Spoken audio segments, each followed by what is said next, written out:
নজরে রোহিঙ্গা বাংলাদেশি চক্র সক্রিয় ইডি দেশের ১৩ জায়গায় তল্লাশি। আরো একবার জানাবো, নজরে রোহিঙ্গা বাংলাদেশি চক্র।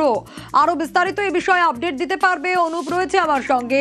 অনুপ, দেখো, রোহিঙ্গা যে বাংলাদেশে অনুপ্রবেশকারী চক্র, এটা দেখে ইডি যে ১৩ জায়গায় তল্লাশি অভিযান, সেখান থেকে দেখা যাচ্ছে পশ্চিমবঙ্গে যেখানে যেখানে তল্লাশি হয়েছে ৪০ লক্ষ টাকা নগদ এবং ১৮০ গ্রাম সোনা ইতিমধ্যেই উদ্ধার হয়েছে।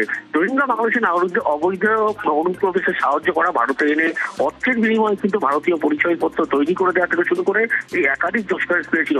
এর কারণে ইডির পক্ষ থেকে ১৩ জায়গায় তল্লাশি করা হয়। তার মধ্যে কলকাতা, ২ চব্বিশ পরগনা ও মুর্শিদাবাদ। কলকাতার গোটা যে তল্লাশি অভিযান, সেখান থেকে দেখা যায় সব মিলিয়ে ৪০ লক্ষ টাকা নগদ যেমন উদ্ধার হয়েছে, ১৮০ গ্রাম সোনা উদ্ধার করা সম্ভব হয়েছে এবং পাশাপাশি বেশ কিছু গুরুত্বপূর্ণ নথি উদ্ধার হয়েছে, ডিজিটাল ডিভাইস উদ্ধার হয়েছে এবং ব্যাংকের একাধিক নথিপত্র উদ্ধার হয়েছে, যা কিন্তু তদন্তে আরো অগ্রগতি আনবে এমনটাই বলা হচ্ছে। সেই তথ্যগুলো একেবারে বাজেয়াপ্ত করা হয়েছে। তো অবৈধভাবে সীমান্ত পেরিয়ে বাংলাদেশ আসা থেকে শুরু করে রোহিঙ্গারা কিভাবে এখানে থাকবে, তাদের ডকুমেন্ট তৈরি করে দেওয়া, আধার কার্ড তৈরি করে দেওয়া, এপিক কার্ড তৈরি করে দেওয়া, সমস্ত রকম কিন্তু এই চক্র কাজ করতো।